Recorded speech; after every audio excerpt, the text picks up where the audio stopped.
Hello everyone. आवाज आ रही है मेरी? हाँ हाँ Vishal, record hear you. Yeah, hello everyone. Everyone, I welcome Neeraj. To the session. Hi Akshar. तो वी हैव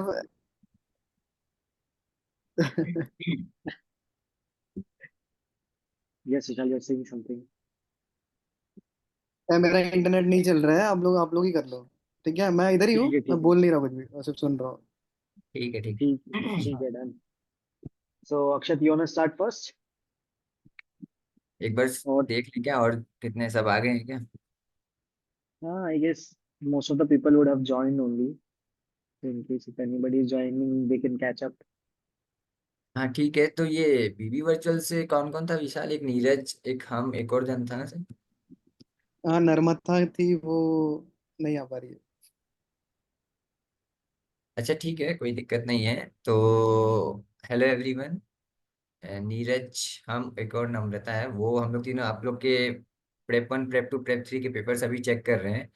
तो कुछ हमारे भी ऑब्जर्वेशन है और कुछ आपके भी डाउट्स होंगे कि कैसे प्रेजेंटेशन करना है, कहाँ मार्क्स कट रहा है, कहाँ नहीं कट रहा है, या कुछ और भी डाउट्स है, तो वो इस मीटिंग पे डिस्कस कर सकते हैं हम लोग। और इसके बाद भी अगर आपको कुछ रिक्वायरमेंट हो तो हम लोग अपना कॉन्टेक्ट नंबर शेयर कर सकते हैं, जिससे आप 1 to 1 डिस्कस कर सकें। तो किसी को भी कुछ अगर अभी पूछना हो या डाउट हो तो 1 by 1 they can ask in the chat और they can unmute themselves. And at the same point of time, some of the common things that we all know of, but might forget at the end of the time, stumbling at the last moment. So that things also we will discuss. So that हाँ, last moment पे कैसे revision strategy, that also we can discuss की अब जैसे exam नजदीक है तो। So I'll take first. I have basically 2 to 3 points to add, and maybe Akshat can add further, and then you guys will open up it for the chat forum where you guys can ask all the questions that you have, maybe related to IBS or related to any of the subjects that you have. So firstly, uh, two things that I want to pretty much highlight the most is one, since it's the month of April, guys, I know you guys have been putting a lot of effort till now and you've been working so hard. And in this moment, what happens is most of us start losing our confidence on the revisions that we have. तुमने किया होगा but तुम्हें लग रहा होगा कि तुम्हें याद नहीं आ रहा है या how would you recall, how would you write the answers in the exams, XYZ things, so many things would be going on in your mind. But trust me, तुमने जो रिवीजन किया है ना, you have to trust on that, because जब तुमने वो revision करके chapter and किया है ना, तो तुमने उसे एंड इसी कारण से किया था उस टाइम पे, because you were able to navigate through it. And जब तुम एग्जाम में वो क्वेश्चन लेकर बैठोगे ना, तो तुम्हें ऑटोमेटिकली आंसर्स रिकॉल होने लगेंगे। By I am saying this is कि जब तुम घर पे बैठे होते हो, तो what you used to try is basically एक ही टाइम पे, लेट से एक प्रोविजन पीजीपीपी का रिकॉल करने का ट्राई किया, दूसरी बार में इंडेस 116 में जंप ऑफ कर गए, and then when you torture your mind like that ना, तो your mind would not be able to recall at that moment. But exam में जब एक स्पेसिफिक क्वेश्चन तुम्हारे सामने होगा, तो ऑटोमेटिकली तुम्हें याद आएगा कि इस बुक के इस साइड के पेज के ऊपर मैंने ये पढ़ा था, and this provision would get applied on to this, and that's how you would be able to skim through that question. So one thing that you need to very much focus upon is having confidence on the revisions that you had so far and the markings you had in your question bank, compiler, XYZ material that you might have referred to. Second thing was regarding paper strategy. When you are reading a paper, don't jump off to the conclusion that the paper is tough or paper is easy. कोई भी paper कितना भी tough ICI अगर बनाता है ना, तो out of that 114 marks का पेपर जो तुम्हारा होता है, उसमें 40 to 50 मार्क्स के क्वेश्चन इतने बेसिक होते हैं which are either directly through module, या मॉड्यूल के फिगर को डबल कर दिया, हाफ कर दिया, and that's how those questions are going to come into your exam, and that those would be the creamiest of the creamiest questions. So even in that tough of the toughest paper, you'll have to identify those questions. Now, how do you do it in those 15 minutes so that your confidence doesn't go for a toss in the first 15 minutes of the exam? What you need to do is the first reading that you do, only read the first and the last line. That's how you would be able to identify which topic the question is being asked from. Second thing, the second reading that you would do is like a newspaper.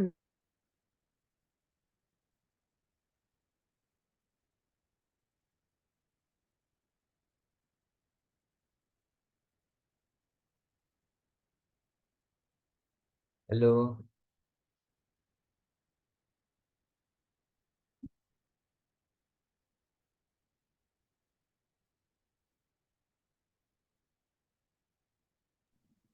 मेरा internet खराब था, उनका भी हो गया लग रहा है। हाँ वही, आप हम क्या नाम हमको है, लगा मेरा खराब हो गया क्या।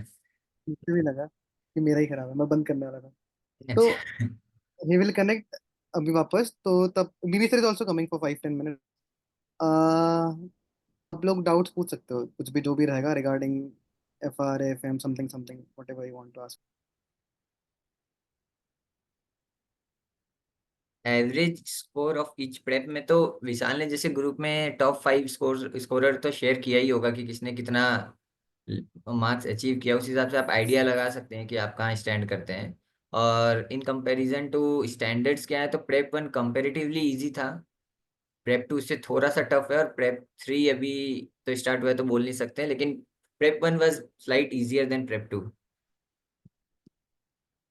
और एज पर आईसीआई स्टैंडर्ड ही अगर आप क्वेश्चन भी देखें तो सब आईसीआई पैटर्न के हिसाब से ही है।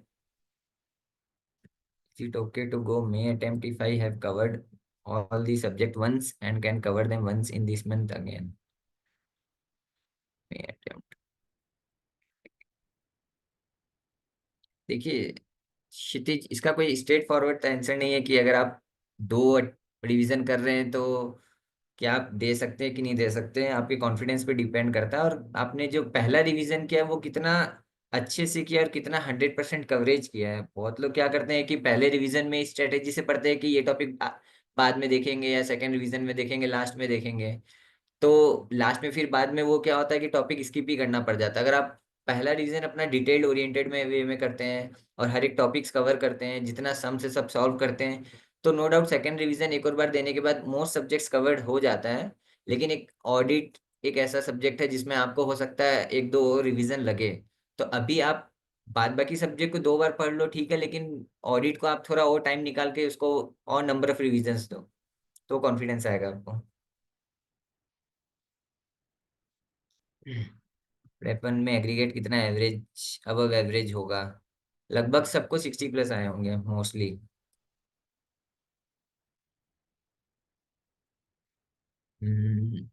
प्रेपन में एग्रीगेट कितना एवरेज, ठीक है। आईबीएस का that was very much in depth. हाँ, अगर क्षितिज इन डेप्थ है तो कोई दिक्कत नहीं है आपको।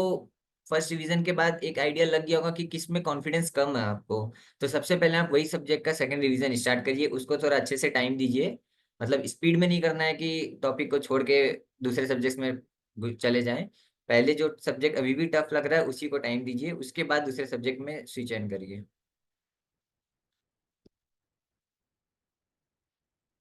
उसके बाद एक आईबीएस का कॉमन क्वेश्चन है, उसके बाद how to complete paper in 3 hours, I am not able to solve this problem, it's common problem for me. Vijay, अगर आपको पेपर 3 आवर में खत्म करना है तो सबसे बेस्ट स्ट्रेटेजी मैंने जो अपने एग्जाम में फॉलो किया था कि पेपर अगर 100 मार्क्स का आता है जैसे, तो आप पहला 35 मार्क्स 1 आवर में सॉल्व करिए, दूसरा 35 मार्क्स एक और आवर सॉल्व करिए, तो 2 आवर में आपका 70 मार्क्स का पेपर हो जाएगा। उसके बाद आप रिमेनिंग 30 मार्क्स को 1 घंटे में सॉल्व करिए, और आपको 5-10 मिनट मिलेगा तो आप चाहे तो जो क्वेश्चन नहीं बन रहा है जिसमें ज्यादा टाइम इन्वेस्ट करना, वहां आप दे सकते हो। लेकिन ये स्ट्रेटेजी आप रखिए कि 1 आवर में 35 मार्क्स तक का पेपर सॉल्व होना चाहिए। अगर नहीं हो रहा तो आप अपने नेक्स्ट सेकेंड आवर में और स्पीड से लिखिए, हो सकता है तो आंसर का लेंथ थोड़ा कम कर दीजिए ताकि पेपर एटलीस्ट आपका छूटे नहीं। भूमि भौमिक का एक क्वेश्चन है, और आईबीएस के लिए हैंडल करने का सबसे तरीका बेस्ट तो यही है, अगर आपको कोई case study as it is मिल जा रहा है तो सही है, नहीं तो आप आंसर लेंथ कितना लिखना है उस हिसाब से पेपर का उसको हैंडल कर सकते हैं कि पेपर खत्म करने का। क्योंकि आईबीएस में होता क्या है ना कि अगर इंस्टीट्यूट का आंसर आप देखेंगे तो बहुत ज्यादा डिटेल रहता है, 4 मार्क्स में भी वो लोग 2-2 3-3 पेज जितना लंबा आंसर लिख देते हैं। तो आप चाहे तो कुछ पैरास को समराइज करके, कुछ पैरास को स्किप करके वो एज लिख सकते हैं आंसर को। और दूसरा आप आईबीएस में कर सकते हैं, जैसे आईबीएस में जैसे प्रेप 2 में अपना था कि कुछ प्रैक्टिकल क्वेश्चन भी थे कि फर्म का valuation related, goodwill calculation related. तो मैंने जितना भी आईबीएस का पेपर अभी तक चेक किया उसमें मैंने ऑब्जर्व किया कि ये 2 क्वेश्चन सबके ही गलत हुए थे, और इसमें ऐसा गलती था कि कोई स्टेप मार्किंग देने का भी स्कोप नहीं था।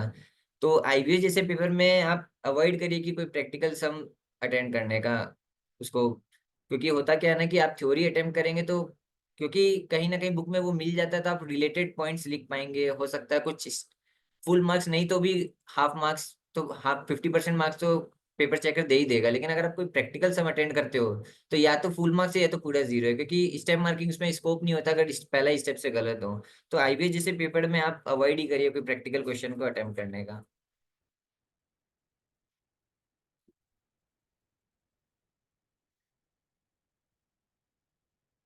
उसके बाद किसका भूमिक भौमिक का क्वेश्चन है तो वो या तो चैट पे डाल दे या अनम्यूट करके पूछ सकता है। श्री का क्या है, may I know if it's better to do mocks and questions now और to keep practising the question in content books that we have marked important. It's better to do mocks and question now और to keep practising the question in content books. समझ में नहीं आया श्री, लेकिन आप mock test paper दीजिए। अगर आपको लग रहा है कि आपको अपना स्पीड चेक करना है तो आप 3 घंटा बैठ करके मॉक टेस्ट दीजिए। और आपको लग रहा है कि यार सीए फाउंडेशन इंटर मैंने सब में दिया, मेरे को 3 घंटा शॉर्ट नहीं पड़ता, मेरे को बस लिखना आना चाहिए, तो आप चैप्टर वाइज भी चाहे तो क्वेश्चन सॉल्व कर सकते हो, इसमें कोई इशू नहीं है। हाँ हाय अमित, कुछ क्वेश्चन है क्या?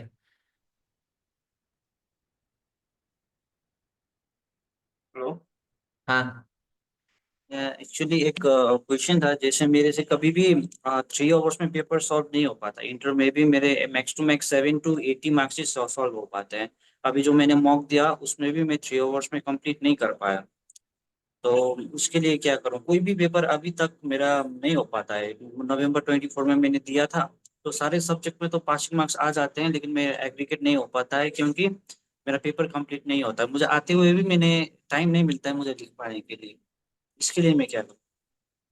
देखिए, आप जब पेपर लिखना चालू करते तो आप अपने आप को बीच बीच में एनालाइज करते रहिए कि आपका स्पीड कैसा चल रहा है। अगर आप लास्ट का आधा घंटा में चेक करेंगे कि कितना बचा है और देखेंगे कि यार अभी तो 30-40 मार्क्स का बचा है, तो होता है क्या, इंसान प्रेशर में लिख भी नहीं पाता है और जितना आता है वो भी नहीं लिख पाता है और छूट भी जाता है।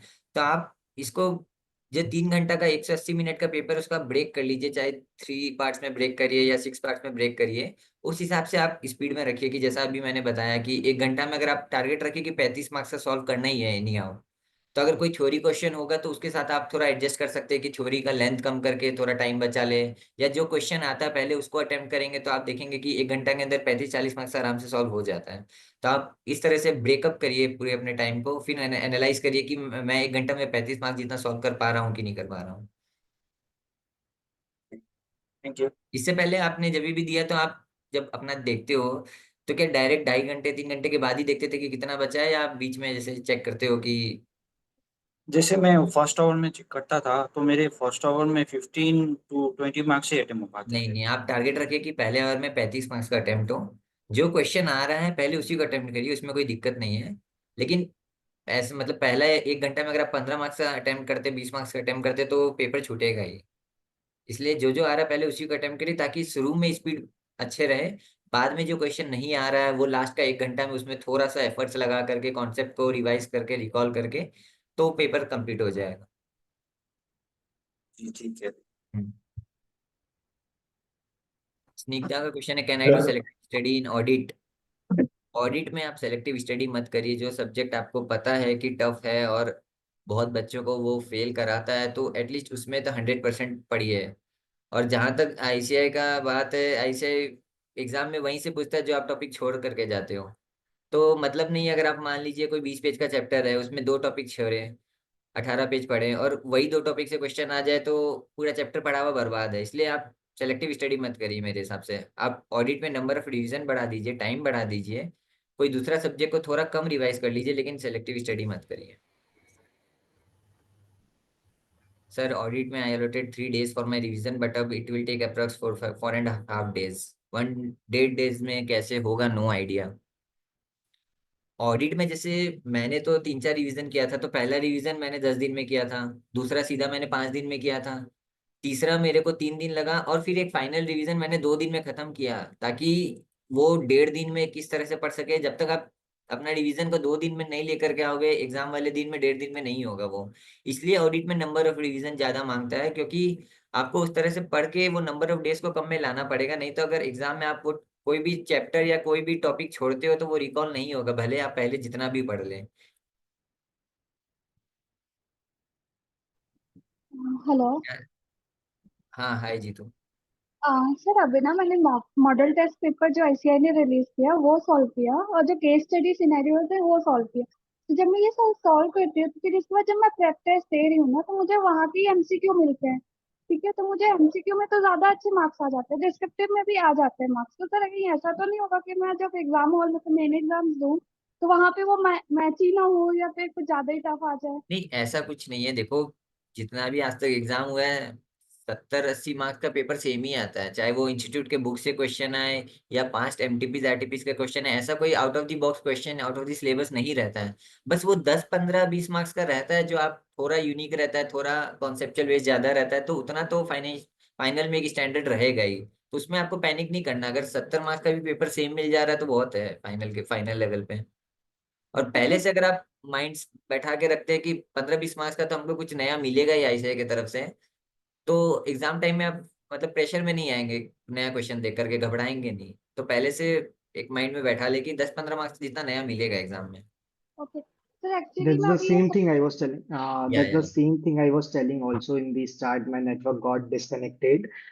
कि 15 मिनट में if you figure out ना कि 50, 60, 70 मार्क्स का पेपर मेरा सेम है, तो वो जो पेपर में न्यू क्वेश्चन आने का डर रहता है ना, वो ऑटोमेटिकली खत्म हो जाता है कि यार 70 मार्क का पेपर तो मेरे हाथ में आ गया है। उस 70 में से मैंने मर मर के 50 मार्क्स भी अगर स्कोर कर लिए, that is more than sufficient. Now बचे हुए 20, 25 मार्क का पेपर जो तुम्हें अटेम्प्ट करना है, अगर तुमने उसमें से 5, 10 मार्क्स भी ले आए तुम हाथ पे मार के, तो that is more than sufficient. You got an exemption. उससे ज्यादा तो कुछ आने का पॉसिबिलिटी भी नहीं रहता है।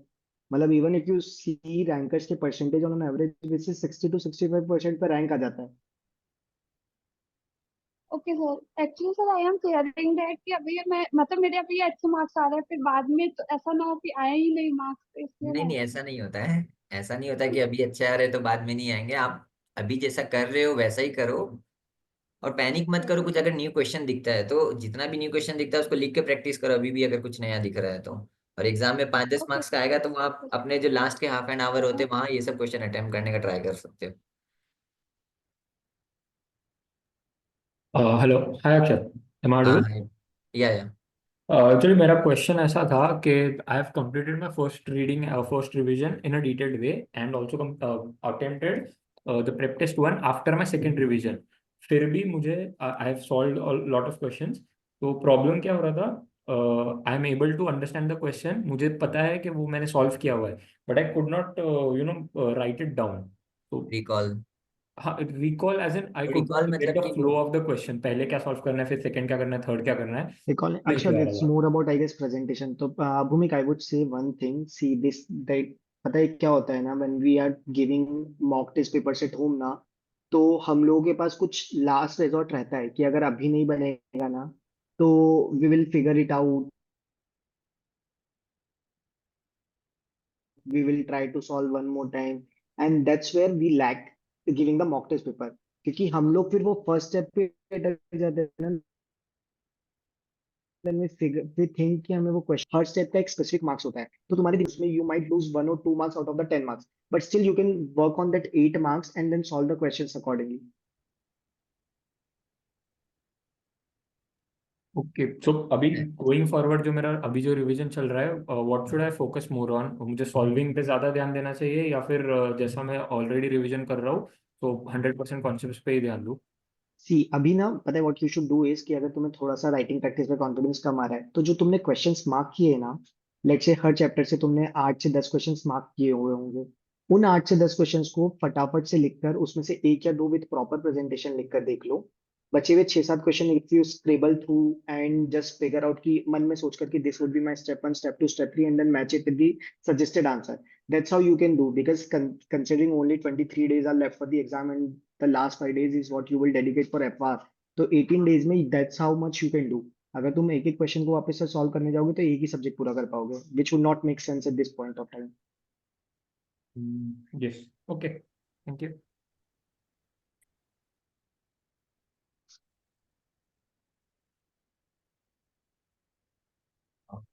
How to decide answer length?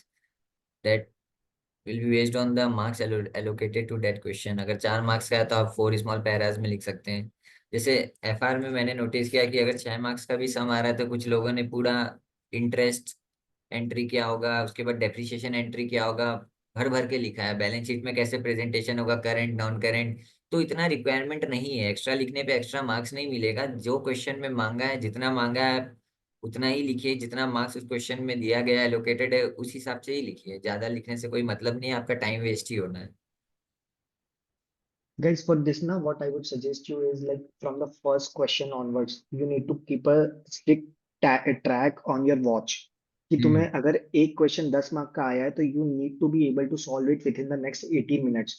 From reading the question to ultimately finding out to final solution line, that much has to be done within the 18 minutes. So तुम अगर starting से you keep a track on this now, so what would happen is once you are done with your two questions and then you attempt the MCQ question, so that your time would be balanced out, and MCQs 30 marks ke MCQs I don't think it takes more than 30 to 35 and maximum 45 minutes. There you will save time, and in case if you get stuck at one of the questions, so the time that you save in those MCQ questions will be used to cover up for that question rather than writing something extra that is totally irrelevant. So you need to be very strictly careful about your time. या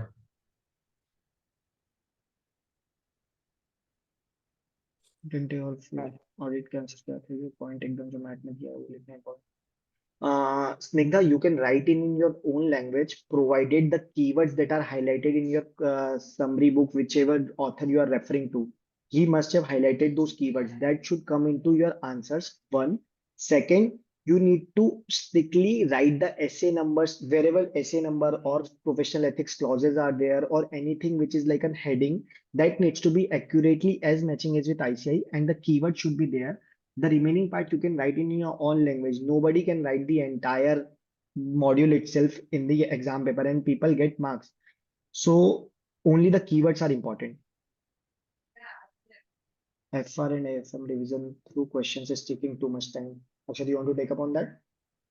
नहीं, that's what you said ना कि FR and AFM में अपने जैसे last एक पद में तो list of important questions mark कर लेते चैप्टर वाइज कि what we need to do at the last moment. हर क्वेश्चन को देखना तो पॉसिबल नहीं है, तो आप जो फ्रीक्वेंट आपको लग रहा है कि लास्ट 2-3 टर्म से पूछा नहीं है या कुछ इंपॉर्टेंट सम्स को लग रहा है, वही बस रिटर्न प्रैक्टिस करिए, उसी को देखिए। एक एक सम देखना तो लास्ट रिवीजन में पॉसिबल नहीं है। और एएफएम में जैसे कुछ कुछ स्मॉल चैप्टर्स हैं, म्यूचुअल फंड्स के चैप्टर, उसका फिर भी एक एक सम देख सकते हो क्योंकि वो स्कोरिंग भी रहता है और उससे एक एक या दो क्वेश्चन आते ही स्टैंडर्ड क्वेश्चंस ही होते हैं, हाँ, एंड स्टैंडर्ड क्वेश्चंस होते हैं। जैसे म्यूचुअल फंड्स हो गया तो तुम्हें एक रिवर्स या एनएवी वाला क्वेश्चन होता है और एक वो जो 3 फंड्स वाले क्वेश्चन होते हैं, उन दोनों में से ही एक क्वेश्चन आता है। अगर बॉन्ड से तो हाँ मैक्यूलेट ड्यूरेशन वगैरह ही पूछेगा, तो there you can focus upon seeing one question so that you would be very much confident कि मेरा अगर 10 मार्क का क्वेश्चन आया तो I would score full on this, and at the same point of time my 100% conceptual concepts are also getting covered. हाँ, तो वो सब चैप्टर जो आपको लग रहा है जिसमें नंबर ऑफ वैरायटीज कम है और जिससे श्योर श्योर एक क्वेश्चन आना है, उसका आप रिटर्न प्रैक्टिस अच्छे से करिए। बाद बाकी जिसमें जितना वास्ट कंटेंट है, जितना वैरायटी ऑफ सम, उसमें सेलेक्टिव बेसिस पे ही कर सकते हैं आप। Hi everyone. या सर मेरा हाय ये क्वेश्चन सर मेरा ये क्वेश्चन है कि जैसे फॉर एग्जांपल सर एफआर में तो सब लोग बोलते हैं जैसे कोई भी इंडेक्स का क्वेश्चन आता है तो थ्योरी सबसे पहले लिखना होता है थोड़ा बहुत। हम्म। ऐसे ईएफएम में तो Right. शायद नहीं है क्वेश्चंस में, नहीं, बट ये फिर हाउ में you but how you guys deal with the proper that pure theory in AFM? AFM. So I will share you a PDF, the notes that I had prepared for myself for all the theory chapters except international financial management. What I did is I basically read through the module once, then wrote down the headings, and in case if somewhere more than headings was required, I mentioned in 3 to 4 words the keywords that I found through that. So I'll share for those chapters with you. And if you cover that much also for the theory, that is more than sufficient, because beyond that you cannot go. You have audit, you have IDT, you have DT का theory. तो इससे ज्यादा theory तो your mind would not be even able to recollect even if you wrote it down entirely. तो AFM majorly तुम्हारा 80 marks का paper would be solely based upon your practical. The 20 marks, out of that 20 marks अगर तुमने वो मेरे notes पढ़ के भी कर लिया एंड देन वो एज इट इज रेप्लिका कर दिया तो तुमको 10 से 12 मार्क्स मिल जाएंगे। तुम अगर एक्स्ट्रा पूरा मॉड्यूल पढ़ के वापस से सब कुछ करने जाओगे तो 15 मार्क्स मिलेंगे। तो 3 मार्क्स के लिए उतना मेहनत करना I don't think it's very reasonable for me, मतलब considering the time understood. Constants also. मतलब आप ये बोल रहे हो कि आप प्रैक्टिकल पे ही अपना पूरा ध्यान दो, 10-15 नंबर के बीच में ज्यादा मेहनत नहीं करनी चाहिए अपने को, जैसे आप अपने शेयर करोगे नोट्स उसमें से हम हेल्प ले सकते हैं, राइट? हाँ, बस यही है कि एएफएम में ऐसा नहीं कि थ्योरी को पूरा छोड़ ही दें, हाँ उसको भी करना है, वो 20 मार्क्स भी इम्पोर्टेंट है, बस टाइम कितना वेटेज देना है वो आपको मतलब थोड़ा देखना पड़ेगा कि ज्यादा समय वहां ना चल जाए जहाँ इतना कुछ मेरा है ही नहीं मार्क्स वैसा। Hi sir. Hi everyone, hi, how are you? everyone. या हाय सर। Hi sir. कैसे चल रहा है भाई लोगों सबका? अच्छा चल रहा है? यस सर भाई। हाँ टेस्ट वेस्ट दे रहे हैं बढ़िया? मतलब प्रिपरेशन अभी तो लास्ट स्टेज चल रहा है, 15-20 दिन बाद एग्जाम है। अभी तो कितना, एक महीना रहे? एक महीना एक भी महीना कहाँ है भी सर, नहीं रहा, 20 महीना भी दिन। नहीं है सर, 3 20 वीक्स। डेज रहे तो 18 दिन है बेसिकली, फिर तो एक भाई साहब का पेपर है। हाँ। यस आकाश सर, आप कुछ बोलना चाहेंगे इन लोगों से? मैं बस इतना ही बोलूंगा, तुम लोग अभी टेंशन वेंशन ज्यादा लेना मत, ठीक है? जैसा अक्षत सर है, नीरज सर है बता रहे, वैसा फॉलो करो, बढ़िया रिलैक्स रहो। मुझे लगता है one quality which you need to adopt is staying calm hmm. In such situation, ठीक है? कि आप अच्छा करोगे, मेहनत करते हुए चलो, जितना बेस्ट हो रहा है वो अपना देने का ट्राई करो, ज्यादा टेंशन वेंशन मत लो। बाकी कुछ है specific if you want to अच्छा, नो? और एक और चीज, मैंने ना सर बहुत बार ऐसा देखा है कि अपन टेस्ट देते हैं, टेस्ट में कभी कम मार्क्स आ जाते हैं बट एग्जाम में एग्जाम्शन आ जाती है। पता है ऐसा ये भी हुआ होता है। मेरे साथ, तो हुआ था जब मैंने टेस्ट दिया एक, मतलब मेरे को कॉन्फिडेंस लूज हो गया भाई साहब टेस्ट देने के बाद, ठीक है? मेरे को 40 ही नहीं आ रहा था और सर फिर आप तो ये बोल सर एग्जाम मैं में। तो टेस्ट ही नहीं देता था अच्छा। इसी कारण से। फिर मैंने एक भी फिर मार्क डर नहीं लग लिखा। जाता है, फोमो लग जाता है कि अपन यार कहीं। तो ये कैसा है ना, टेस्ट को आपको सिर्फ उतना लेना है कि आपको रिकॉल हो रहे हैं कंसेप्ट या नहीं, आपका लिखने का स्पीड है या नहीं, आप 3 घंटे में पेपर कंप्लीट कर रहे हो या नहीं। तो वैसा ही लेना है, उससे अच्छा नंबर आता है मोटिवेट हो जाने का। नहीं आता है ठीक है, कोई बात नहीं करके, ठीक है? बिकॉज मेनी टाइम क्या होता है ना, मेनी टाइम जो क्वेश्चन होते हैं वो क्वेश्चन आपके पेपर में कैसे आते हैं, क्या आते हैं, it's all depends on that करके, ठीक है? और अगर आपने पढ़ के गए हो तो ढंग के मार्क्स आते हैं, तो आपको बिल्कुल स्ट्रेस नहीं लेना है, टेंशन नहीं लेना है, और ऑलवेज थोड़ा पॉजिटिव रहना है, अपने आप को थोड़ा हल्का रखना है। ज्यादा बिल्कुल भी स्ट्रेस स्ट्रेस लेने की जरूरत है नहीं सर। बाकी सब चीजें अच्छी रहेगी, और पेपर इस बार रिजल्ट अच्छा रहेगा, पेपर भी अच्छे आने वाले हैं। अब इंस्टीट्यूट 3 बार एग्जाम करा रही है, तो दैट इज द गुड और बैड, वी डोंट नो, अब तो आगे जाके पता चलेगा कि अच्छा है या बुरा है। बट यस, मतलब इंस्टीट्यूट को, लाइक मैं तो, मेरे को ऐसा इंटरनली जो लगता है कि इंस्टीट्यूट अच्छे खासे सीए बनाना चाहती है, क्योंकि आप रिजल्ट का ट्रेंड भी देखोगे तो अच्छा रिजल्ट रह रहा है, कुछ टाइम से बढ़िया रिजल्ट रह रहा है। लोग बोलेंगे कि अरे सर जॉब नहीं मिलता, ऐसा नहीं है, बट यार मैं बताऊं ना, देखो यार, जो बंदे में टैलेंट है, जो थोड़ा होशियार है, जिसको पता है जॉब कैसे ढूंढनी है, उसको जॉब मिलती है। अक्षत और नीरज इस चीज को देखेंगे कि भाई देखो, बहुत बार ऐसा होता है कि आपको जो चाहिए वो नहीं मिल रही है, that is possible in the CA, कि आपको जो चाहिए वैसी नहीं मिल रही है। अब मेरे को मान लो इन्वेस्टमेंट बैंकिंग में काम करना है, मुझे आई भी नहीं मिल रहा है, बट मुझे बाकी तो मिल रहा है, मुझे जॉब तो ट्रांसफर मिल रही प्राइसिंग मिल रही है, मुझे ऑडिट मिल रहा है, अब उसको वहां करना नहीं है। तो सीए, आज भी मैं एक बात बता रहा हूँ, सीए ऐसा कोर्स है जहां पे अच्छी खासी जॉब है मार्केट में। कहीं भी अगर बंदा थोड़ा बहुत भी इधर उधर दिमाग लगाता है ना, तो 8-10 लाख रुपए की जॉब मिल जाती है आजकल तो। मतलब जो ईवाई जीडीएस वगैरह जो है ग्लोबल वाला, उसमें 12-12 15-15 लाख रुपए के पैकेज मिल रहे हैं। हाँ, और उसमें करना क्या, कुछ नहीं करना तो भी 15 रुपए के 15 लाख के पैकेज मिल रहे हैं करके, ठीक है? तो भैया एक बात बताओ, तो वैसा भी तो है, तो जॉब तो मिल रही है अल्टीमेटली। ये जो मार्केट में बहुत बार ऐसे लोग बोलते हैं कि अरे जॉब नहीं मिलेगी, ये नहीं मिलेगा, 3 बार एग्जाम हो जाने से, ऐसा कुछ नहीं है। आज भी इंडिया में बहुत सारे सीए की जरूरत है, ढंग का जो है वो सीए चाहिए करके। और अच्छी बात है ना, पहले हम लोग क्या बोलते थे, सीए की जगह एमबीए जगह ले रहा है, ये ले रहा है, वो ले रहा है करके, ठीक है? अब बेटर है ना, सीए रहेंगे तो सीए जगह लेंगे, वो एमबीए नहीं लेंगे करके, ठीक है? पहले हमारे यही रोते थे कि अरे सीए का स्पेस है, वो एमबीए ने खा लिया, उसने खा लिया, उसने खा लिया। अब सिर्फ सीए है, वही स्पेस लेंगे, और वो मेरे को लगता है ज्यादा बढ़िया, रिजल्ट अच्छे रहेंगे, और अच्छे रहने भी चाहिए। और कम से कम यार सीए बनने के बाद 6 महीने स्ट्रगल रह जाएगा जॉब ढूंढने में वगैरह, बट एटलीस्ट पढ़ना नहीं पड़ेगा। इस लाइफ में सबसे डिफिकल्ट टास्क है पढ़ाई करना, ठीक है? पढ़ाना इज इजी, ठीक पढ़ना है? Is difficult. पढ़ना इज डिफिकल्ट, अक्षर डाउट सॉल्व करना इज वेरी इजी, ठीक है? ना बट तो सर। पढ़ना एक साथ में, अगर जो 6 सब्जेक्ट पढ़ना, that is the difficult task. Right sir right. बाकी कुछ किसी को स्पेसिफिक अगर पूछना है तो If they can anyone want definitely to ask, ask yeah. anything, you can There are ask. questions in the chat box, sir. There are questions in the chat box. Multiple questions. Sir AK sir को congratulation बोल रहे हैं new car के लिए। Oh भाई thank you, साहब। PV sir ने gift किए। सर हम भी तो आप ही के वो है ना, मतलब एक ही सर को आपने वो करी, हमको I-10 भी चलेगी। बस बस बस, इन प्रोसेस, ठीक है?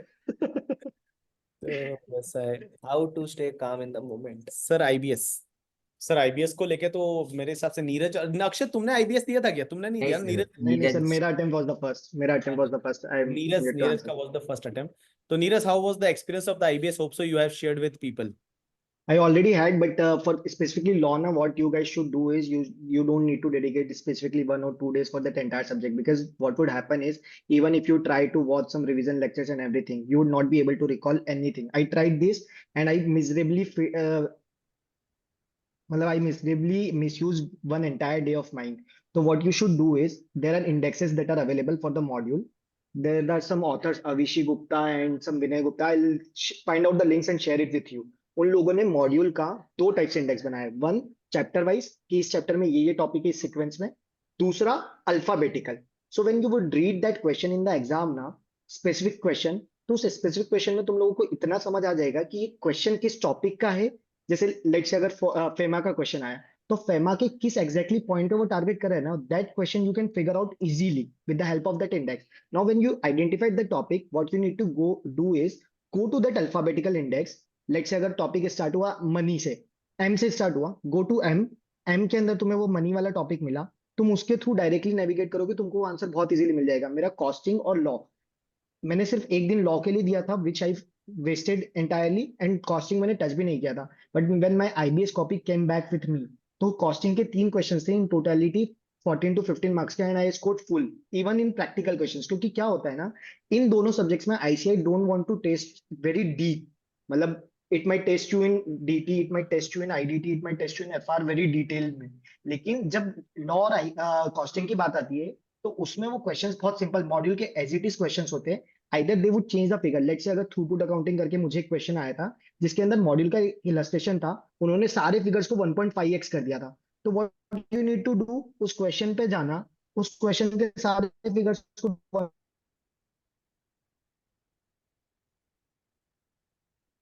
लैग हो गया। आई थिंक वो थोड़ा हाँ नेटवर्क। नीरज का थोड़ा नेटवर्क इशू है। तब तक एक सर एक क्वेरी है, लास्ट में बच्चे पूछ देखो रहे सी DT में 5 डेज में डीटी को कैसे चैप्टर वाइज करना। इंडेक्स। हाँ, सॉरी हाँ, नीरज कोई दिक्कत प्लीज नहीं, कंटिन्यू। कंटिन्यू। तेरा वो हाँ अटक गया था। सर, मेरा नेट थोड़ा सा इशू कर रहा है, स्विच ऑफ माय वीडियो तो आई गेस थोड़ा बेटर रहेगा। हाँ, तो what I was saying is कि सारे सब्जेक्ट्स जो तुम्हारे रहेंगे उन सब में तुम्हारे पास इंडेक्सेस अवेलेबल रहेंगे। डीटी का बीबी सर कॉम्पैक्ट का इंडेक्स तुम्हें दे देंगे, बाकी सब्जेक्ट्स के मॉड्यूल के इंडेक्सेस आर अवेलेबल। मतलब आई डोंट थिंक सो कि एक ही सर की बुक का अगर इंडेक्स बनेगा भी तो that would be very much relevant for you, but वही इंडेक्स तुमको मॉड्यूल का बना हुआ मिलेगा। ऑलरेडी मैं तुमको लिंक शेयर करूंगा फाइंड आउट करके। तो उसके बेसिस पे you can filter out the topics की इस टॉपिक से क्वेश्चन है, लेट्स से 103 बिजनेस रिस्ट्रक्चरिंग का क्वेश्चन है या एएफएम के डेरिवेटिव्स का क्वेश्चन है, तो that you can very easily filter out with that module का इंडेक्स सारे मटेरियल्स। दूसरी चीज आई वुड से, 2 की जगह 3 ट्रॉली भी लेके जानी पड़े ना तो लेके जाना। मैं लेकर गया था 2 ट्रॉली, मेरा सबने उस टाइम मजाक उड़ाया था, and I arranged everything 15 minutes before I reached my exam room, and I arranged everything and it helped me a lot. लोग पहले बोलते हैं कि इतनी सारी बुक्स से कैसे ढूंढोगे, बट जब वो क्वेश्चन तुमको स्पेसिफिकली टॉपिक मिलता जाता है ना, तो इजीली तुमको वो टॉपिक से वो आंसर फाइंड करने में इजी होता है, एंड देन तुमको सिर्फ answer copy copy copy copy paste करना है। ठीक है। दूसरी थर्ड चीज, ये जो क्या बोलते पास के स्टडीज वगैरह का कंपाइलर है, ठीक है, वो खरीद लो। Why I would say this is cost is 500-600 रुपए। ठीक है, उसका भी इंडेक्स बना रहता है। अभी तुमको उस इंडेक्स के थ्रू कैसे पढ़ना है, तुम्हें वो सारी 500-600 पेजेस की केस स्टडी सॉल्व नहीं करनी है। 8-10 केस स्टडीज जस्ट फॉर वो 1.5 दिन का जो पीरियड रहेगा, उसमें 8-10 केस स्टडीज बिना इंडेक्सेस के थ्रू, मतलब बिना उस कंपाइलर के इंडेक्स के थ्रू। तुम्हारे पास 2 इंडेक्सेस रहेंगे बेसिकली, सारे मॉड्यूल्स का एंड कंपाइलर का। कंपाइलर का इंडेक्स उस 8 से 10 की स्टडी जब तुम रिवीजन के टाइम पे सॉल्व कर रहे हो तब मत यूज करना। Why I am saying this, because उस कंपाइलर के इंडेक्स में तो एनीवेज वो क्वेश्चंस तुमको मिल ही जाएंगे। Now you need to figure out that 8 to 10 case studies that you are going to solve on the basis of module का इंडेक्स, की उसके बेसिस पे तुम ढूंढ पा रहे हो नहीं, सो that you will have the confidence. First thing. Second thing, अभी जो कंपाइलर का इंडेक्स है, तुम्हें इसमें 2 काम करने हैं। बेसिकली पहले एक सिंगल रीडिंग लगानी है सिर्फ क्वेश्चंस की। वो जो इंडेक्स होगा ना, उसमें पूरा पूरा क्वेश्चन लिखा है। ठीक है, ये एक रीड लगाया। नाउ सेकंड रीड लगा के तुम्हें क्या करना है कि उसके अंदर उसको हाईलाइट करना है कि किस किस टॉपिक का क्वेश्चन पूछा है। लेट्स से बिजनेस रिस्ट्रक्चरिंग का क्वेश्चन पूछा है, लेट्स से डेरिवेटिव्स का क्वेश्चन पूछा है। मैं तुमको ना वो स्निप्स शेयर करूंगा जो मैंने मेरे इंडेक्स के अंदर करी थी, so that you will understand how to do it. Now once you do that ना, तो तुम्हें ये पता रहेगा कि कौन कौन से टॉपिक से क्वेश्चन आया। तो लोग क्या करते हैं ना, लोग आधा घंटा 45 मिनट 1 घंटा पूरा सिर्फ ढूंढने में वेस्ट कर देते हैं कि पास की स्टडीज रिपीट हुई या नहीं। लेकिन अगर तुमने ये काम पहले से करके रख लिया उस 1.5 दिन के अंदर ही, ये करना उस 1.5 दिन में ही, अभी से करोगे तो तुमको कुछ याद नहीं रहेगा। But if you have done that in that 1.5 years, तो you will remember each and every question that was asked in that book. ठीक है। अभी जब तुमको 15 मिनट में तुम पेपर के वो तीन तीन क्वेश्चंस नीचे के पढ़ोगे ना, तो तुमको फिगर आउट हो जाएगा कि क्या रिपीट हुआ है क्या नहीं हुआ है। मोस्ट लाइकली सिर्फ 1 या 2 सब पार्ट रिपीट होंगे, पूरी केस स्टडी तो कभी भी रिपीट नहीं होगी और पूरा क्वेश्चन भी रिपीट नहीं होगा। तो तुम्हें वो 1 या 2 सब पार्ट पता चल गए, तो वो 10 मार्क्स तो तुम्हारे 10 से 15 मार्क्स तुम्हारे ऐसे ही फिक्स हो गए। अभी तुम्हें खेल खेलना है बचे हुए 85 मार्क्स का, and you have entire 4 hours. Now how you need to devote your time is कि हर क्वेश्चन को लेकर उसके चैप्टर वाइज इंडेक्स जो मैंने बताया, मॉड्यूल इंडेक्स और अल्फाबेटिकल इंडेक्स, उसके बेसिस पे you need to find out the answers through modules compilers, question bank जो भी तुमने सॉल्व किया है। कुछ क्वेश्चन ऐसे होंगे जो तुमको पता है ये मेरे कंपाइलर में या इस टीचर के इस मटेरियल के अंदर है, जो मतलब बेसिकली जिस भी टीचर का तुमने मटेरियल रेफर किया है उस मटेरियल के क्वेश्चन बैंक में यहाँ पे एक क्वेश्चन है। अभी तुम्हारे पास वो मटेरियल होगा तो easily you can jump off to that page and just replicate that solution. तो that's what you need to do for IBS in its entirety. अक्षर कहीं वॉइस में बीच में लैग तो नहीं हुआ ना? नहीं नहीं नहीं नहीं, सही था। क्लियर ना? So that is all what you need to do, guys, on IBS. I don't think anything other than this, anything other than 1.5 days you need to dedicate to that subject. It's just the material that I'll share now. I'll share in the DT group. उसका बस print out mummy papa दीदी भाई बहन दोस्त किसी को भी बोल देना, वो जाके निकला के लाके तुमको एक कंपाइलर में अरेंज करके दे देगा। ठीक है? हाँ, नेक्स्ट क्वेश्चन क्या था? एनी की यस स्ट्रेटेजी? नीरज, हाँ I think it will be very या helpful for them. Actually DT को लेके 2-3 बच्चों ने क्वेश्चन पूछे, सो लेट मी आंसर। किसी बच्चे ने पूछा सर 40 आ जाए तो कैसे लाएंगे 40? किसी ने बोला 5 दिन में रिवाइज कैसे करना है। देखो यार, मैं आपको एक बात बताऊं ना, देखो डीटी को है ना आप 3 सेगमेंट में बांट दो। पहले एक प्रैक्टिकल वाला सेगमेंट हो गया जिसमें आपका पीजीबीपी आ गया, कैपिटल गेन आ गया, अदर सोर्सेज आ गया, business trust, investment fund, securitization trust, उसके बाद आपका मैट, एएमटी, एसईजेड। और ये जो टॉपिक है ना ये प्रैक्टिकल है, और इसमें से आपको क्वेश्चन अच्छा खासा इसमें से कवरेज होता है, 40 45 50 मार्क है वो आपको इधर से मिलने वाला है। तो ये सबसे स्ट्रांग होना चाहिए। दूसरा फिर आपका इंटरनेशनल टैक्सेशन वाला पार्ट है। इंटरनेशनल टैक्सेशन वाला दूसरे लेवल पे ले लो आप, जिसमें एनआर टैक्सेशन। अब एनआर टैक्सेशन में स्टैंडर्ड क्वेश्चन आते हैं, या तो पोएम का कॉन्सेप्ट आ जाएगा, या फिर आपको जो पूछा जाएगा एनआरआई का टैक्स रेट है वो याद रख लो, 115 ए का टैक्स रेट याद रख लो, 115 एडी एफआईआई का याद रख लो। बस इतना अगर कर लेते हैं एनआर हो जाता है। डीटीडब्ल्यूए से क्वेश्चन आएगा ही आएगा, फिक्स है कि भाई 6 7 8 मार्क का क्वेश्चन आएगा, ट्रांसफर प्राइसिंग से आएगा। और एक इक्वलाइजेशन लेवी है वो ले लो, और साथ में आपका एडवांस रूलिंग। तो ये जो है ना, और वो पीछे के जो 3 टॉपिक है ना उसके सिर्फ क्वेश्चन भी आप देख लोगे तो चलेगा। और मैं उसके लिए कुछ क्वेश्चन का वीडियो डालने वाला हूँ, मैंने लास्ट भी एक वीडियो डाला है क्वेश्चन प्रैक्टिस वीडियो। तो मैं जो एलडीआर वाले क्वेश्चन है उसका प्रैक्टिस का मैं वीडियो यूट्यूब पे डाल रहा हूँ, यू कैन रेफर दैट। तीसरे नंबर पे आप रखो दैट इज द प्रोविजनल वाले टॉपिक। प्रोविजनल वाले टॉपिक में मेरे को ये लगता है जैसे टीडीएस, टीसीएस, एडवांस टैक्स है, उसके साथ में आपका असेसमेंट प्रोसीजर है, अपील्स है, पेनल्टी है, मिसलेनियस है, ये जो टॉपिक है, ब्लैक मनी है, इसमें से टैक्स ऑडिट है। अब एक बात बताओ, मैं अगर आपको ये बोलूँ ना, इसमें से ना सबसे बढ़िया तो टीडीएस टीसीएस करो, क्योंकि एग्जाम में आएगा ही आएगा, 10 मार्क कवर करेगा और 10 मार्क फ्री के है 10। और उसका मैं बताऊं क्वेश्चन भी ना करो, सिर्फ आप रिवीजन लेक्चर सुन के चला जाओ ना। मेरे को रिवीजन लेक्चर मैंने 2 घंटे 2.5 घंटे का डाल रखा है टीडीएस टीसीएस का। If you listen that revision lecture ना, you are going to score the 8 to 10 marks in the TDS TCS. उसके बाद आप लोग ब्लैक मनी के क्वेश्चन कर लो, क्योंकि ब्लैक मनी आएगा ही आएगा, सेम क्वेश्चन रिपीट होने वाला है। टैक्स ऑडिट है उसके क्वेश्चन कर लो, सेम। देखो असेसमेंट प्रोसीजर बड़ा है बट एग्जाम में वेटेज इतना नहीं है। देखो 7 8 मार्क का आएगा मैक्सिमम, वो आप ऑप्शन में भी छोड़ सकते हो, एक आधा हो सकता है उसमें से केस लॉ आ जाए, केस लॉ बैठ जाए करके, ठीक है। तो आपको ऐसे प्रिपेयर करना पड़ेगा, ऐसे आपको सिंक में लेके ये चीजें करनी पड़ेगी। और अगर आप ऐसे करोगे ना तो चीजें हो जाती है। तो आपको अपने हिसाब से जो जो टॉपिक, और 5 दिन में देखो आपको सब रिवाइज नहीं होने वाला, ultimately you have to select somewhere, आपको करना पड़ेगा। प्रैक्टिकल करो, उसके बाद आपका जो है वो इंटरनेशनल टैक्सेशन करो, तीसरे पे पार्ट पे आप आओ जो प्रोविजनल वाले जो टॉपिक है वो आप करो, और हो जाता है। मैं बताऊं ना, अगर आप इतना ढंग से करोगे तो एग्जाम में पेपर बैठ जाता है, एक्सपेक्टेड पेपर आता है, अच्छा पेपर आता है, तो चीजें बैठ जाएगी, ठीक है। Sir even after multiple attempt I am not able to numerical correction of transfer pricing, how to do that. Transfer pricing के लिए आई विल पुट द वो वाला लेक्चर जो मैं क्वेश्चन का प्रैक्टिस का वीडियो डाल रहा हूं, तो मैं ट्रांसफर प्राइसिंग के भी कुछ क्वेश्चन लूंगा, 10 के करीब, 8-10 के करीब ऐसे क्वेश्चन मैं ट्रांसफर प्राइसिंग के लूंगा, जो मैं क्वेश्चन का रिवीजन कराऊंगा। देखो यार, आपको कंसेप्ट समझ में आता है तो ठीक है, नहीं आता है तो फिर रट के चले जाओ। सिंपल सी बात बताओ कि भाई ये ऐड करने का, ये लेस करने का। ट्रांसफर प्राइसिंग में if you try to understand तो सबसे बड़ी चीज है, नहीं आता है तो फिर आपको अल्टीमेटली वो रट के जाना पड़ेगा। रिपीटेड क्वेश्चन मिलते हैं ट्रांसफर प्राइसिंग में, तो आपको काम हो जाएगा, टेंशन मत लो करके, ठीक है। एक सर आप सारे पेपर विद इन 3 आवर्स में कैसे कर लेते थे? See I feel paper attempt करने का एक बहुत इंपॉर्टेंट पार्ट ये है कि you should be very specific with हर क्वेश्चन को टाइम कितना देना है। जैसे मेरे माइंड में there used to always be a calculation की for each mark I have 1.6 minutes, ठीक है, 180 मार्क 180 मिनट मिलते हैं, 100 मार्क का पेपर है तो 1.8 मिनट्स बैठता है, बट 20 मिनट बफर के लिए। सो 1.6 1.7 मिनट्स फॉर ईच मार्क, मतलब 10 मार्क का क्वेश्चन है, 16-17 मिनट में होना चाहिए। ठीक है, अगर आप ये टाइम ड्यूरेशन माइंड में लेकर बैठोगे, ऑफकोर्स कोई क्वेश्चन लेंदी रहेंगे तो वो मान लो 17 के बदले 20 मिनट ले जाएंगे, बट उसको कंपेंसेट करने के लिए एमसीक्यूज में टाइम बचेगा। कुछ छोटे क्वेश्चन होंगे जहां आपको मान लो 5 मार्क का क्वेश्चन है, वो 4-5 मिनट में हो जाएगा आपका, तो वहां बचेगा समय। But you always have to be very calculative, because मान लो आप क्वेश्चन नंबर 1 करते हो, अब जैसे एफआर में पहला क्वेश्चन आता है कंसोलिडेशन का, ऐसा का ट्रिक है, वो सबसे कंपलसरी में पूछता है और सबसे लेंदी पूछता है। तो अब अगर आप उसको लेकर बैठ गए और 1.5 घंटे तक वही कर रहे हो तो आप फंस जाओगे, फिर भले आपका टैली हो जाएगा but you are not won, you are lost there, because आपने 1.5 घंटे में से 16 मार्क का क्वेश्चन किया है। So what you need to do is you should focus on allotting a specific time. ठीक है, मेरे माइंड में there used to always be a calculation कि अगर मेरा किसी क्वेश्चन में टाइम बहुत ज्यादा एक्सीड होगा, I have to leave it there and there, वो लास्ट का जो 20 मिनट बफर है मैं यूज करूंगा। And when you are allotting a certain time ना, अब मानो ना मानो आप है ना उतने टाइम में कर लोगे। ठीक है, जैसे अपने पास एग्जाम में 1.5 दिन का टाइम होता है रिवीजन करने के लिए। ठीक है, और वैसे तो अपने 5-6 दिन में भी रिवीजन नहीं हो रहे, लेकिन एग्जाम के 1.5 दिन में जैसे तैसे करके कुछ ना कुछ घुमा फिरा के देख के चले जाते हैं एक बार ना। क्यों हो जाता है? Because we have a specific time duration. So I feel आप वो माइंड में रखो, बाकी everything will be good, don't worry about it.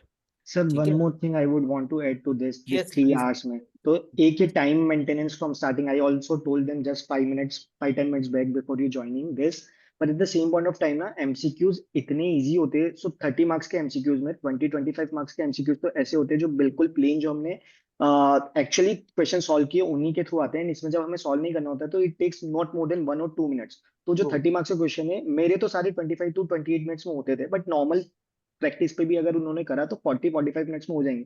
तो there they will save time, and जिस भी क्वेश्चन में स्टक हुए तो there they can dedicate that time. But उस क्वेश्चन को जितना लास्ट में रखा उतना बेटर रहेगा, सो दैट पहले से स्पीड रहा। अगर 2 क्वेश्चन 1 घंटे में हो गए स्टार्टिंग के 36, बेसिकली 18 मार्क्स का एक क्वेश्चन होता है, 18 या 16 मार्क्स का एक क्वेश्चन होता है, तो 32 मार्क्स के क्वेश्चन अगर दो इनके 14 14 मार्क्स। मार्क्स 14, तो 28 मार्क्स के क्वेश्चन अगर 1 घंटे में हो गए और अगले आधे घंटे में इन्होंने एमसीक्यूज खत्म कर लिया, तो मतलब 58 मार्क्स जेब में आ चुके हैं ऑलरेडी इन 1.5 आवर। तो remaining things would become very much simpler with that, but उसके लिए उन्हें वो स्टार्टिंग में वही 2 क्वेश्चन अटेम्प्ट करने जाना पड़ेगा जो उनके लिए बहुत अच्छे हैं और बहुत इजीली हो रहे हैं। पेपर में होते हैं ऐसे क्वेश्चन, मतलब तो 50 to 60 मार्क्स का पेपर बहुत इजीली हाथ में होता ही होता है, चाहे कितना भी टफ पेपर क्यों ना है। True, good good point Neeraj, good point. Please आप ये नोट करते हुए चलना गाइस, देखो जो पेपर आप दे रहे हो उसमें रैंक आई है इन लोग की अक्षत की और नीरज की। ठीक है, सो दे हैव सम नॉलेज जो वो एक्स्ट्रा शेयर कर रहे हैं, it can be very useful. ठीक है, तो नोट करते हुए चलना प्लीज।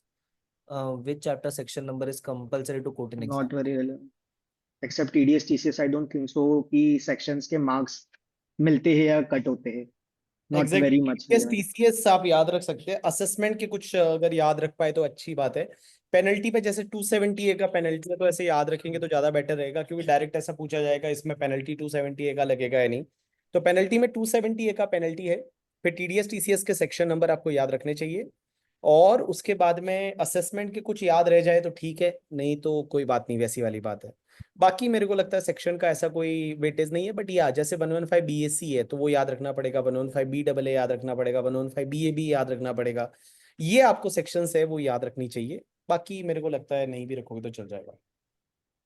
एक और क्वेरी था सर कि एक के सर बीबी सर आप ऑडिट कैसे कर लेते थे, जो पढ़े अगले दिन भूल गए? भूल जाता सर मैं तो क्या करता था, मैं तो देखो मेरे को ऑडिट है ना समझता नहीं था, बहुत बार ऐसा होता था। ठीक है भाई, ऑडिट क्या कोई भी थ्योरी सब्जेक्ट, तो मैं सुबह ना रीड करता था, 2 घंटे का टाइम लेता था, सिर्फ ऑडिट रीड करता था। उसमें जो भी टॉपिक होता था वो मैं रीड कर लेता था। और ऑडिट के साथ साथ हमारे टाइम तो इसका भी हुआ करता था, कंप्यूटर का सब्जेक्ट। सेम। सो भाई साहब दैट वाज लाइक, मेरे को समझता ही नहीं था उसमें क्या था, तो उसमें ऐसे डिजास्टर रिकवरी प्लानिंग और ऐसा ऐसा कुछ था। तो आई यूज टू रीड इट, मैं रीड करता था, उसको समझने की कोशिश करता था, जितना समझता था उतना ठीक है, नहीं समझता था मैं छोड़ देता था। तो एटलीस्ट क्या होता है ना, आपका जो वीक एरिया रहता है उसको आप रीड करो, आप रीड करो, थोड़ा ट्राई करो उसको समझ समझ के रीड करे, तो आपके दिमाग में वो चीजें रिटेन हो जाती है। और जब आप उसको कंटिन्यूअसली कर रहे हो, मान लो आपने एक सब्जेक्ट है उसको 10 दिन लिया, हर दिन जो है वो आप एक टॉपिक कर रहे हो, तो चीजें बन जाती है। मेरे को लगता है हो जाता है, ज्यादा स्ट्रेस उसका लेने की जरूरत नहीं है। You can also take the revision lecture का हेल्प है, जैसे शुभम केसवानी सर ने रिविजन लेक्चर वगैरह डाल रखे हैं, कुछ ऐसे कीज बोल देते हैं, ऐसा कुछ मतलब कोई की बना के बता दिया कि ये 4 चीजें याद रखोगे तो आपका एक क्वेश्चन का आंसर याद हो जाएगा, तो you can take the help of that. True, आप ले सकते हैं।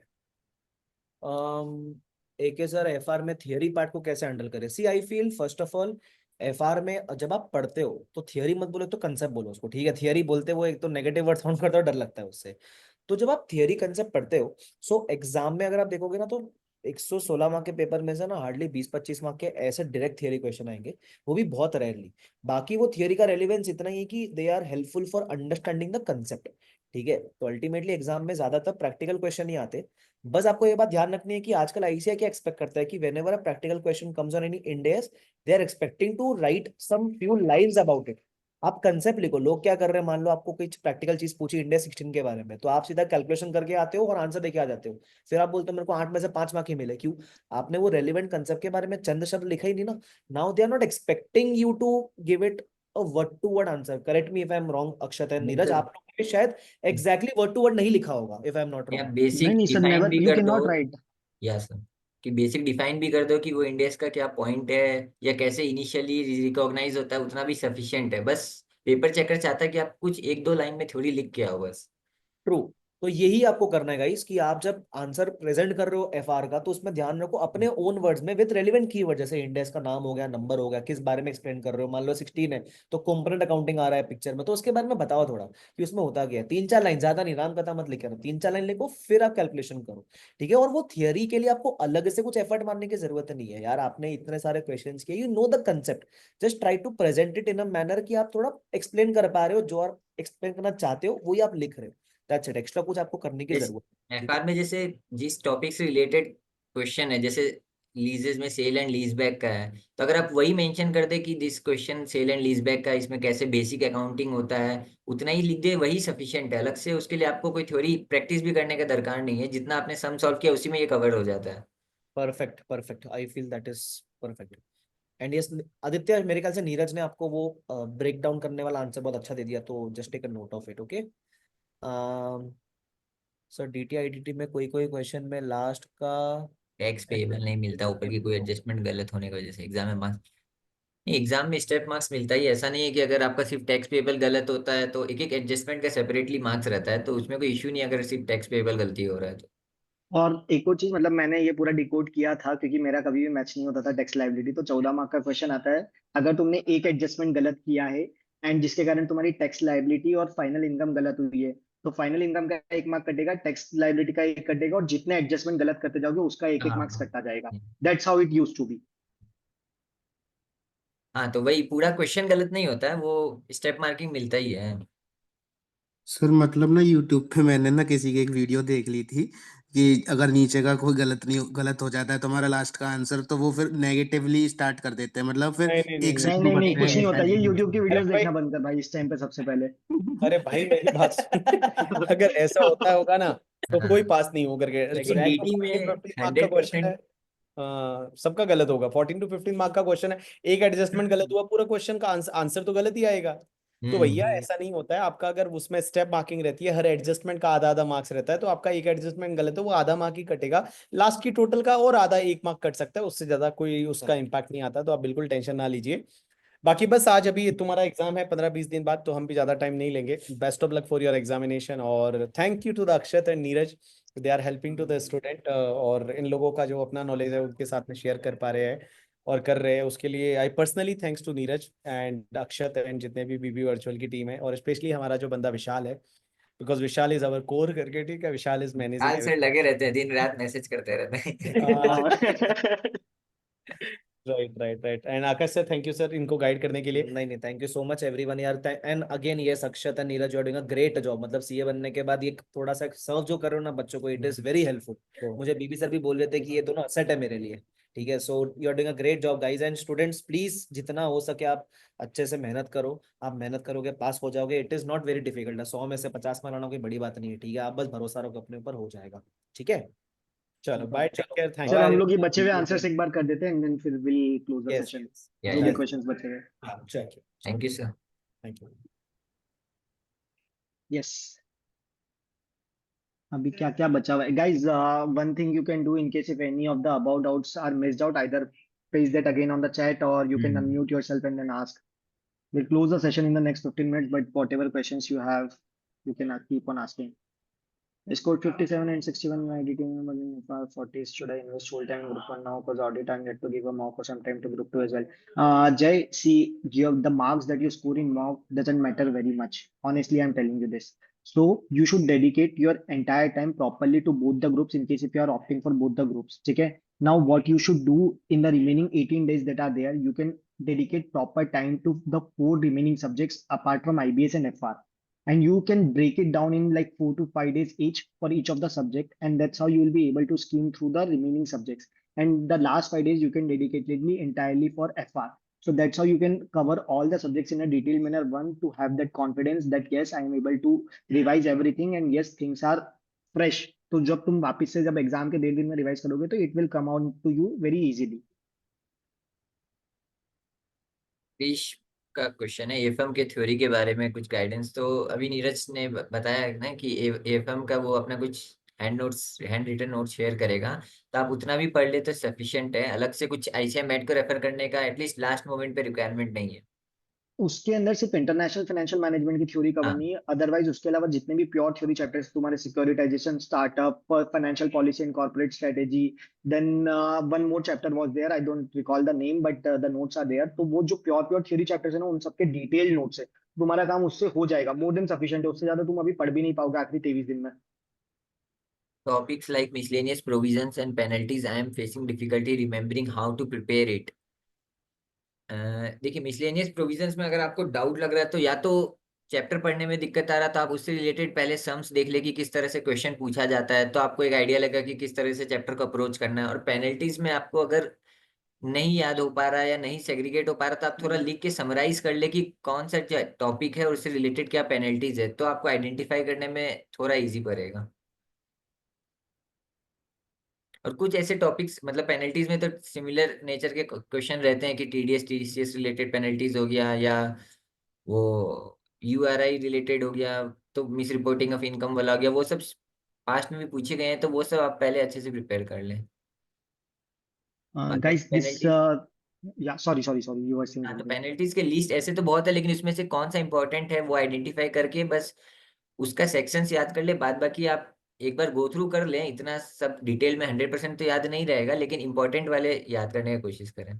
ये miss reporting, under reporting of income, those are important. फिर या वो ऑडिट और अकाउंट्स, कुछ गिने चुने 6-7 सेक्शन है पेनल्टीज के which are very much relevant, otherwise नहीं है इतना. और तुम्हें नहीं याद हो रहा है तो बहुत ज्यादा लोड मत लो इस चैप्टर के लिए, क्योंकि इन एंड ऑल इससे 2 या 4 मार्क का आएगा. एंड ठीक है, उतना रिस्क लेके चले जाओ, बिकॉज एट दिस मोमेंट तुम उस चीज पे ज्यादा फोकस करो जिससे ज्यादा पेपर पूछा जाता है, which are your core chapters. I appeared for mock test prep 2 and I was able to score just around 40. How should proceed further? तो मॉक टेस्ट प्रेप 2 थोड़ा कंपैरेटिवली प्रेप 1 से टफ है, लेकिन आपको 40 आए तो इसमें कोई वैसा सेल्फ डाउट करने का रिक्वायरमेंट नहीं है. आपको देखना है कि कहाँ आपका मिस रहा, कौन सा कॉन्सेप्ट में आपको दिक्कत आ रही है, वो टॉपिक को आप अच्छे से पढ़े. टेस्ट में जितना भी मार्क्स है उससे फर्क नहीं पड़ता है. Test paper, mock test paper यही बताता है कि कहाँ हम लोग स्टैंड करते हैं और क्या एडिशनल रिक्वायरमेंट है, कहाँ एफर्ट्स देना है. तो आप बस वही एनालाइज करिए अपने इस प्रैक्टिस पेपर से और उसमें ही एक्शन लीजिए लास्ट अभी जितने भी दिन बचे हैं उस पर. भूपेंद्र, प्लान टाइम से हमेशा रिवीजन में ज्यादा टाइम लगता है बड़ी, there is no issue in that. मतलब तुम जितना प्लान करोगे, तुमने अगर कोई एक सब्जेक्ट का रिवीजन 5 दिन में प्लान किया तो 6 दिन जाएगा, and it's common. It is a sign that you are a human and it's okay. तो don't take it very harsh on yourself कि मैंने जो प्लान किया था वो नहीं फुलफिल हो पा रहा है. इसीलिए हमारे 2-3 टॉपिक हमेशा वीक रह जाते हैं कि हम लोग 80% तक एफिशिएंसी होती है, फिर हमारे पास लगता है कि टाइम में कवर नहीं हुआ है तो हम उसको हवा में उड़ा देते हैं. Just don't do that. And as long as you are covering it within like 1.1, 1.2 of the dedicated time that you had done, that is fine only. Whose compiler should we buy for IBS? Guys, ये Rohit तो Chipper और ये Atul Agrawal, both of the compilers are same only. मतलब they Rohit had चिप्पर done मैंने refer किया था, वो सही था. हाँ, मैंने अतुल का लिया था एंड मतलब मेरे दोस्तों ने रोहित चिपर का लिया था. नो डिफरेंस इन दैट, मतलब both of them updated all the हाँ, पास्ट क्वेश्चन. दोनों सेम ही होगा. बस यही है कि आपको थोड़ा सा मेहनत करना पड़ेगा कि वो इंडेक्स को एक बार गो थ्रू कर लें. इंडेक्स को भी हाँ, एटलीस्ट एक बार तो पढ़ना ही पड़ेगा ताकि आप उसको दो लिंक बार दो बार कर पाए. हाँ, दो बार मतलब वही एंड 2 दैट टू बार. On 1.5 day. हाँ, कि आप लिंक कर पाए कि वो टीचर किस तरह से समराइज किया और कैसे हमको एग्जाम डे में इसको सर्च करना है. तो इंडेक्स को एटलीस्ट 1-2 बार आप उसको देखिए ठीक से.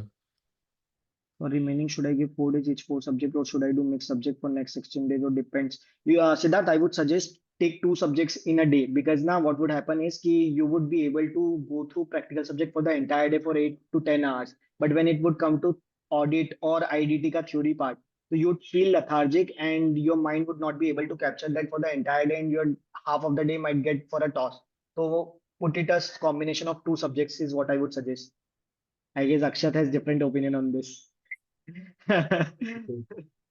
नहीं, आज उसी का क्वेश्चन था, मैं वो कर रहा था कि I was not able to revise FR properly in my second revision, और अभी टाइम दें कि लास्ट में ही एक बार में पढ़े। तो मेरा तो मानना है कि आप अब लास्ट में ही 1-2 एक्स्ट्रा दिन लेकर के रिवीजन करें, क्योंकि होगा क्या, अभी आप कुछ चैप्टर रिवाइज करेंगे, फिर 2-5 दिन बाद जब दूसरा सब्जेक्ट में स्विच करेंगे तो वो वापस भूल जाएंगे, और वापस से जब एफआर के लिए लास्ट का 5-7 दिन पढ़ेंगे तो आपको लगेगा कि यार ये याद नहीं आ रहा है। उससे अच्छा आप लास्ट के 7-10 दिन में ही उसको टाइम दें, और उस टाइम उसको थोड़ा ज्यादा एक्स्ट्रा टाइम दे दे ताकि एग्जाम डेज तक वो अच्छे से हो जाए। हाँ राज, ये rates, lab rates, maximum rates, ये सारा कंफ्यूजन तो मैं एग्जाम के डे में भी होगा। I am not going to sugar coat it for you, but सारे मतलब इतनी गंदी हम किसी की भी किस्मत नहीं होती है कि अगर 12 क्वेश्चंस में आपको ये रेट्स पूछिए तो आप 12 के 12 में गलत करके आओ। एक दो में होगा वो कंफ्यूजन, एक दो में लगेगा कि 194C का लिमिट 10,000 है कि 20,000 है, एंड वहां पे गलती होगी, नो डाउट, बट वो सारे क्वेश्चंस में नहीं होगी, and it's okay. That's why किसी को भी 100 में से 100 नहीं आता है, 100 में से 70, 75, 80 marks is the highest. That is the reason of that, and it's common.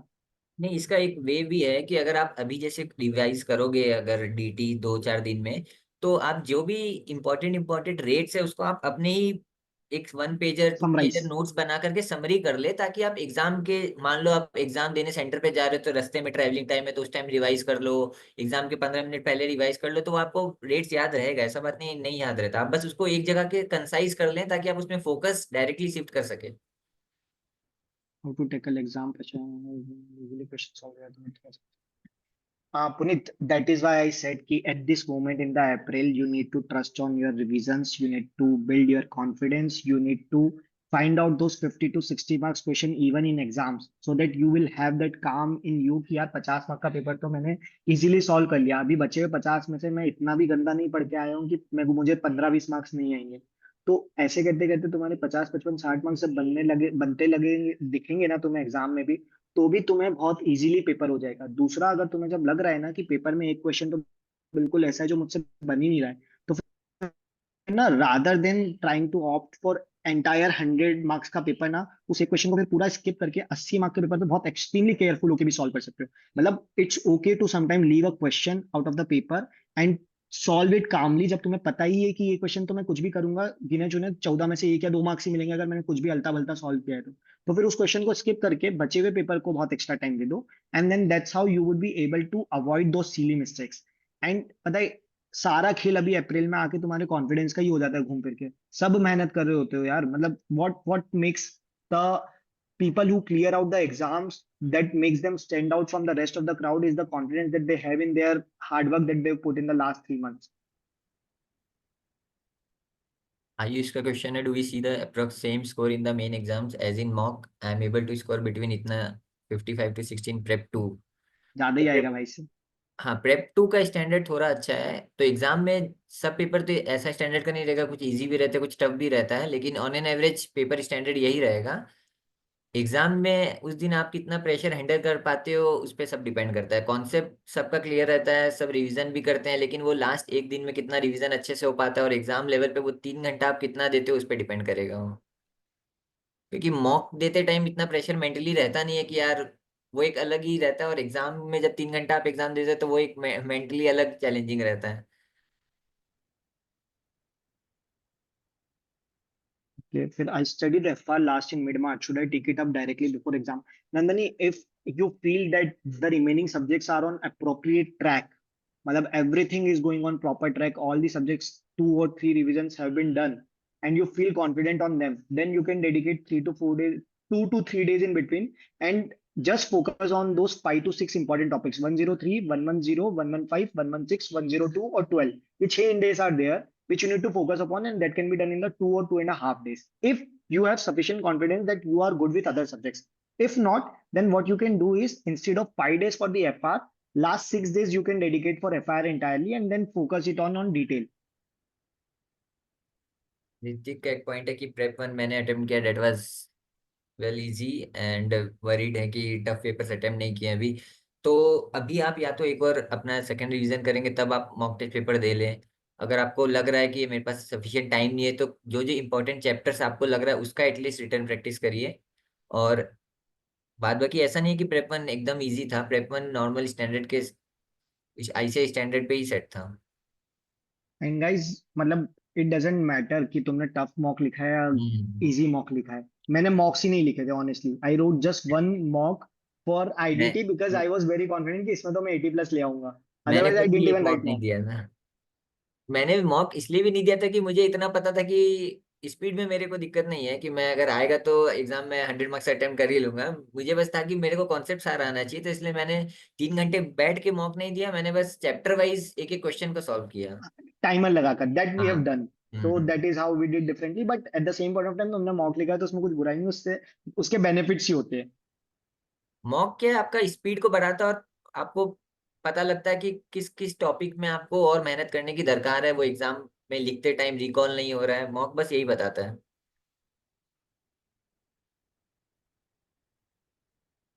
Got Rounding it of nice. related issues, ICI directive marks. So how should we tackle this for FR and AFM? AFM में तो जब तक नहीं बोले आप 4 decimal places लेके चलें। हाँ FR एंड एफआर का ना यार FR में पता अगर है अजय अग्रवाल ने एक हैक दिया है। That hack actually is useful. There is a video of him for rounding off. Normally 3 decimal पे होता है एफआर में। बट एक बार वो वीडियो देख लो। मतलब वो छोटा सा एक वीडियो है। आई नो आई एम ठीक है। But just go through that like 5 minute video and you will be able to tackle those rounding off issues. How to tackle ये तो हो गया। राउंडिंग ऑफ रिलेटेड इश्यूज प्रेपन हो गया। एमसीक्यू प्रैक्टिस को अलग से। भूपेंद्र नो अगर तुम्हारी कॉन्सेप्चुअल क्लैरिटी अच्छी है तो you don't need to dedicate specific time for MCQs. Anything else that is left guys? I guess we have solved out all the doubts on chat. In case if anybody has specific doubts they can unmute themselves and ask. how much revision should be done? I have just group I have just group 2 and how to decide which question to left. Yeah, number of DT revision तो देखो आपको ही decide करना होगा। ऐसा कोई straight forward answer नहीं है कि 2 रिवीजन करने से अच्छे से हो जाएगा या 4 रिवीजन करना ही पड़ेगा हर सब्जेक्ट में। वो बस मैटर करता है कि आपको कितना कॉन्फिडेंस आ रहा है उस सब्जेक्ट पे। जिस सब्जेक्ट पे आपको कॉन्फिडेंस कम है उसका नंबर ऑफ रिवीजन ज्यादा होगा, और जिसमें आपको लग रहा है कि नहीं I can handle this subject तो उसमें 2 रिवीजन सफिशिएंट है। Exactly. And number of days ना तो I would say कि अभी as of now you should focus more on IDT. And मतलब अभी तो you can have one more revision of DT and then one revision of IDT and like I guess paper would be on 8th, 2nd, 4th, 6th and 8th would be the date for DT's paper. So like from the 1st of May onwards you can start with DT. And normally question two left so जो pure play theory questions होते हैं like वो model text convention या जो पीछे पीछे वाले chapters के क्वेश्चंस है that ideally you should skip because वहां पे मार्क्स कभी पूरे नहीं मिलते। मैं वो चैप्टर्स भी पढ़कर गया था। I wrote exact answers what B B sir के कॉम्पैक्ट में लिखा था उसकी heading at least but I didn't get marks. Case laws पूरे कोट करके आया था पूरा provision with the name of the case laws but 5 mark के क्वेश्चन में 1.5 से 2 मार्क्स मिले थे। तो जितना हो सके प्रैक्टिकल क्वेश्चन करने पे ज्यादा प्रेफरेंस देना। बट अगर बिल्कुल ही नहीं आता है तो then attempt those theory questions. How to take up audit chapters in 1.5 days? Akshat, you want to answer? Because I got 3.5 day तो अच्छा नहीं, ऑडिट में मैंने क्या किया था कि मैंने तो पूरा ऑडिट को अपने हैंड रिटन नोट्स में कन्वर्ट कर दिया था। तो 200-250 पेजेस मैंने बैठ के लिखे थे ऑडिट, क्योंकि ऑडिट एक ऐसा सब्जेक्ट था जिसमें मेरे को डर था कि ये फेल करवा सकता है, इसलिए मैंने उसको सबसे ज्यादा टाइम दिया, नंबर ऑफ रिवीजन सबसे ज्यादा दिया। तो मैंने कुछ सारे चैप्टर्स को ही अपने हैंड रिटन नोट्स में समराइज फॉर्म में बना लिया था, जिससे मेरे को तो पर्सनली रिवीजन करने में कोई इशू नहीं आया था। आपको लग रहा है कि 1.5 दिन में आपको कैसे रिवीजन होगा, तो आप उसको नंबर ऑफ रिवीजन को बढ़ाइए। जैसा मैंने बताया कि पहले 10 फर्स्ट रिवीजन में 10 डेज लगता है, सेकंड में 5 पे ले आइए, उसके बाद आप उसको 2 दिन में लेकर के आइए। जब तक ये 2 दिन में नहीं आएगा आप 1.5 दिन में नहीं कर पाएंगे। तो डायरेक्ट एग्जाम में 1.5 दिन का मत ट्राई करिए, उससे पहले जो अभी ये लास्ट 1 मंथ बचा उसमें 2 या 3 दिन में ऑडिट खत्म करने का ट्राई करिए, उसके बाद ही वो 1.5 दिन में खत्म हो पाएगा।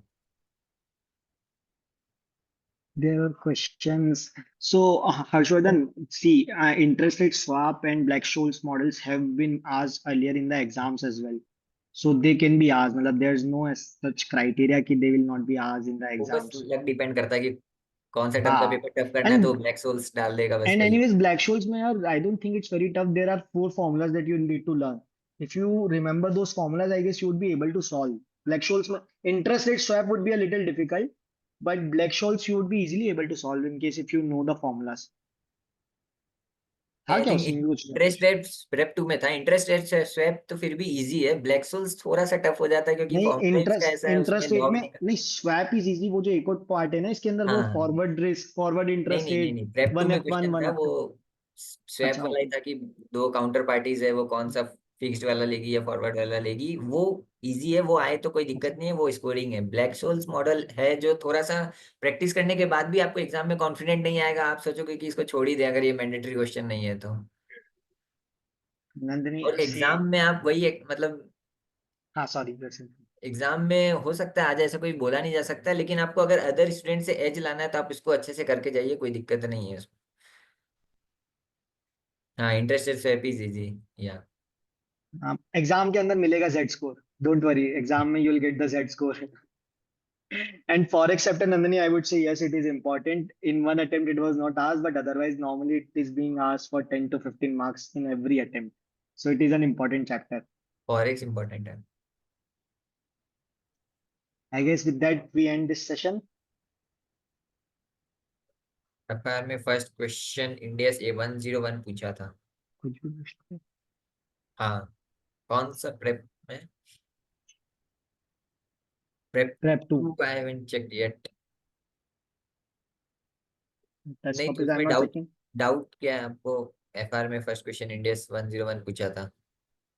नहीं, सो इट्स नॉट फिक्स कि CFS ही आता है। Most of the time CFS पूछा जाता है, बट समटाइम्स जब ICI का थोड़ा दिमाग घूमता है तो they ask different chapters questions देखो एज वेल। हाँ, हर 4-5 अटेम्प्ट के बाद एक ऐसा पेपर आएगा, एक ऐसा टर्म आएगा जहाँ नॉर्मली आईसीएल फॉलो करता है उससे थोड़ा हटके ही पूछेगा। तो प्रेप 2 का ऑब्जेक्टिव वही था कि जो बच्चे मतलब प्रेप 1 देने के बाद एक्सपेक्ट नहीं कर रहे वो सब क्वेश्चन पूछे, ताकि 100% कवरेज का जो एम है वो अचीव हो सके। कांटेक्ट नंबर शेयर कर सकते हैं in case you want to discuss something in future. हाँ श्योर, कोई दिक्कत नहीं है भाई, मेरे को जब चाहो व्हाट्सअप कर लो, मैं फ्री होकर के रात तक रिप्लाई कर दूंगा।